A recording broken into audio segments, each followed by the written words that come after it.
भाभी, हमारे कॉलेज की तरफ से गोवा के लिए एक ट्रिप ऑर्गेनाइज की गई है, जिसके लिए वो हमसे 5,000 रुपए ले रहे हैं। मेरी सभी सहेलियां जा रही हैं।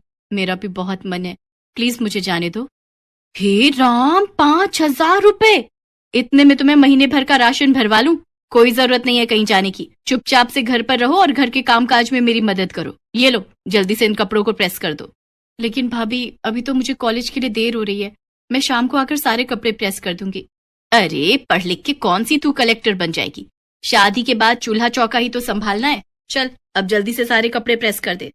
इसके बाद बेचारी शिवानी उस दिन कॉलेज न जाकर सभी कपड़ों को प्रेस करने लग जाती है। शिवानी जब 8 साल की थी, तभी उसके माता पिता का देहांत हो गया था। वो अपने भैया भाभी के साथ रहती थी। उसके भैया भाभी उसके साथ अच्छा बर्ताव नहीं करते थे।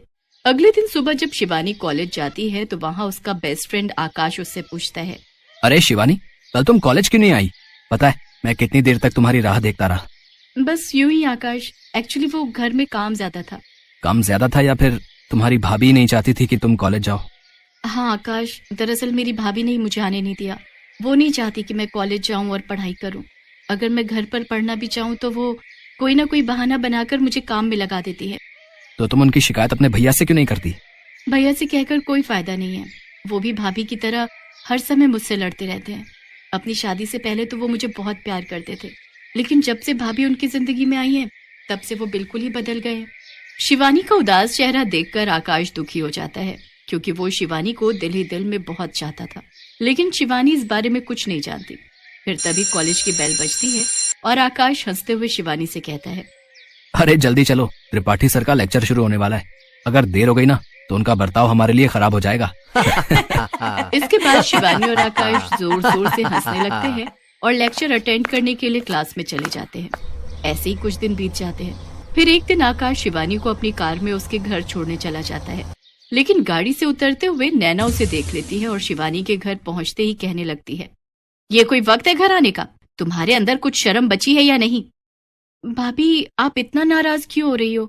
1 घंटा ही तो लेट हूँ। आप तो ऐसे चिल्ला रही हैं जैसे 2 दिन से कहीं गायब हूँ। मुझसे जुबान लड़ाती हो? अगर आज तुमसे 1 घंटे का हिसाब नहीं लिया ना तो कल से 2-2 दिन भी गायब रहने लगोगी। अब जो मैं पूछ रही हूँ उसका सीधा सीधा जवाब दो। भाभी, कल से मेरे एग्जाम शुरू होने वाले हैं तो लाइब्रेरी में बैठकर पढ़ाई कर रही थी। घर पर तो आप मुझे पढ़ने नहीं देती, किसी न किसी काम में लगाए रखती हैं। अच्छा बेटा, जुबान तो कैंची की तरह चलती है तुम्हारी। आखिर कौन था वो लड़का जो तुम्हें यहाँ छोड़ने आया था? वो मेरे कॉलेज में मेरे साथ ही पढ़ता है। आज पढ़ाई के चक्कर में थोड़ा लेट हो गई थी, इसलिए वो मुझे घर ड्रॉप करने आया था।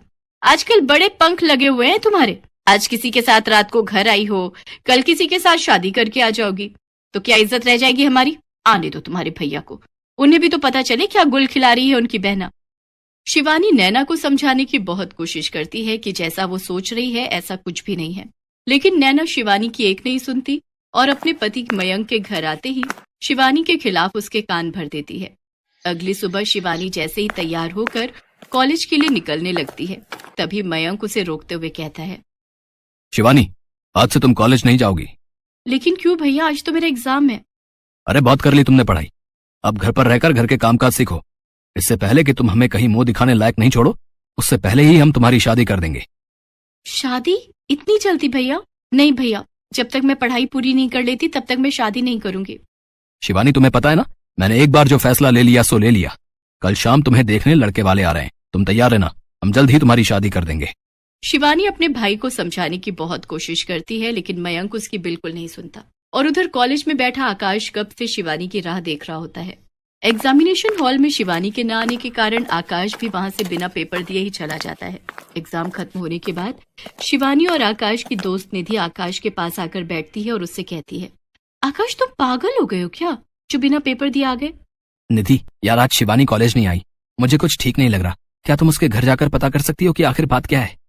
हाँ, क्यों नहीं, चली जाऊंगी मैं, लेकिन ये तो बताओ, जब तुम शिवानी से इतना प्यार करते हो तो उसे बोल क्यों नहीं देते? हाँ, तुम सही कह रही हो। अच्छा, उसको जाकर बोलना कि कल सुबह मुझे पहाड़ी वाले मंदिर पर मिले। इसके बाद निधि सीधा शिवानी के घर जाती है और उसे आकाश का मैसेज दे देती है। अगले दिन सुबह शिवानी आकाश से जाकर मंदिर में मिलती है और रोते हुए उससे कहती है, आकाश, मेरे भैया भाभी जबरदस्ती मेरी शादी एक अनपढ़ तलाकशुदा मर्द के साथ कर रहे हैं, और तो और उसके 2 बच्चे भी हैं। क्या? लेकिन वो ऐसा क्यों कर रहे हैं? क्योंकि उसके पास बहुत पैसे हैं और उन्हें लगता है कि अगर मेरी शादी अमीर घर में हो जाएगी तो उन्हें भी किसी चीज की कमी नहीं होगी। निधि ने मुझे सब बता दिया है और अब इस दलदल से निकलने का सिर्फ एक ही रास्ता है कि तुम अपने भैया भाभी का घर छोड़ दो। लेकिन फिर मैं कहाँ जाऊंगी? भैया के अलावा इस दुनिया में मेरा है ही कौन? तुम मेरे घर चलो शिवानी, मैं सच कह रहा हूँ, मैं तुम्हें कभी किसी चीज की कमी नहीं होने दूंगा। लेकिन आकाश, तुम्हारे घर पर इस तरह रहना लोग क्या कहेंगे? तुम्हारे घर वाले क्या सोचेंगे? नहीं, मुझे ठीक नहीं लग रहा। शिवानी, आज हम मंदिर में खड़े हैं और मैं भगवान के सामने तुमसे कुछ भी झूठ नहीं कहूंगा। मैं तुम्हें बहुत प्यार करता हूँ और जिंदगी भर तुम्हारे साथ रहना चाहता हूँ। क्या तुम मुझसे शादी करोगी? शिवानी, मैं भगवान को साक्षी मानकर उम्र भर तुम्हारा साथ निभाने का वादा करता हूँ। तुम्हें हर हाल में खुश रखूंगा और हमेशा तुम्हारा साथ दूंगा। आकाश की बात सुनते ही शिवानी दंग रह जाती है और कुछ कह पाती उससे पहले ही आकाश कुमकुम उठाता है और उससे शिवानी की मांग भर देता है। आकाश की बातों ने शिवानी का मन भी जीत लिया। शायद उसे जिंदगी में पहली बार किसी ने इतना प्यार दिया था और वो राजी खुशी आकाश के साथ मंदिर में अग्नि को साक्षी मानकर शादी कर लेती है। शादी करने के फौरन बाद शिवानी आकाश के साथ अपने घर पहुंचती है तो उसकी भाभी उसको देखते ही जोर जोर से छाती पीटने लगी। हाय राम, ये क्या कर डाला इस लड़की ने? हमें कहीं मुंह दिखाने लायक नहीं छोड़ा। जिस बात का डर था वही हुआ। इस लड़की ने हमारे मुंह पर कालिक पोत दी। अच्छा, जब तुम पैसों की खातिर मेरी उस तलाकशुदा बच्चों के पिता से शादी करवाने जा रहे थे तब कुछ नहीं, और अगर मैंने अपनी पसंद के लड़के से शादी कर ली तो तुम्हारे खानदान की इज्जत मिट्टी में मिल गई। शिवानी, ये तुमने अच्छा नहीं किया। अब निकल जाओ मेरे घर से और फिर कभी मुझे अपनी शक्ल भी मत दिखाना।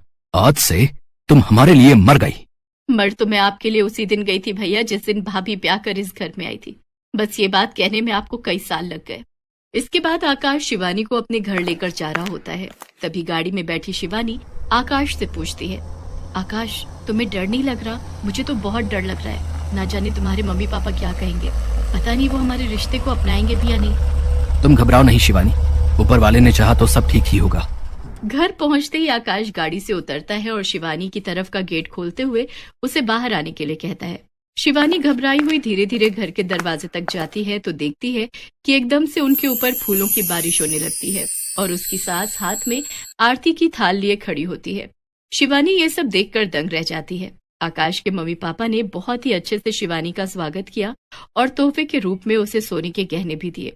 इसके बाद शिवानी और आकाश ने माता पिता के पैर छूकर उनका आशीर्वाद लिया। फिर शिवानी ने आकाश से पूछा, आकाश, अब तो बता दो ये सब क्या हो रहा है? तुम्हारे मम्मी पापा गुस्सा होने की जगह हमारी आरती उतार रहे हैं। मुझे तो कुछ समझ नहीं आ रहा। बताता हूँ बाबा, सब बताता हूँ। दरअसल मैंने अपने माता पिता को तुम्हारे बारे में पहले ही बता दिया था और उन्होंने ही मुझसे कहा था कि मैं आज ही तुमसे शादी कर लूं और तुम्हें उनकी बहू बनाकर इस घर में ले आऊं। और ये सब तैयारी, ये भी उन्हीं का ही आइडिया था। ओहो, तो इसीलिए मंदिर में मेरे जवाब का इंतजार किए बिना ही तुमने मेरी मांग में सिंदूर भर दिया, ताकि मेरे पास मना करने का कोई कारण ही ना रहे। हाँ, मेरे मम्मी पापा सुबह से इन सब तैयारियों में लगे हुए थे। उन्होंने ही घर को सजाया, तुम्हारे मेरे लिए गिफ्ट लेकर आए और ये फूलों वाला आइडिया, ये भी उन्हीं का ही था। सच में आकाश, तुम्हारे मम्मी पापा बहुत अच्छे हैं। तुम्हारे नहीं बल्कि हमारे। आज से वो तुम्हारे भी तो मम्मी पापा हैं। हाँ हाँ, हमारे मम्मी पापा बहुत अच्छे हैं। इसके बाद दोनों ने अपनी ग्रेजुएशन पूरी की और फिर दोनों की ही एमएनसी कंपनी में नौकरी लग गई।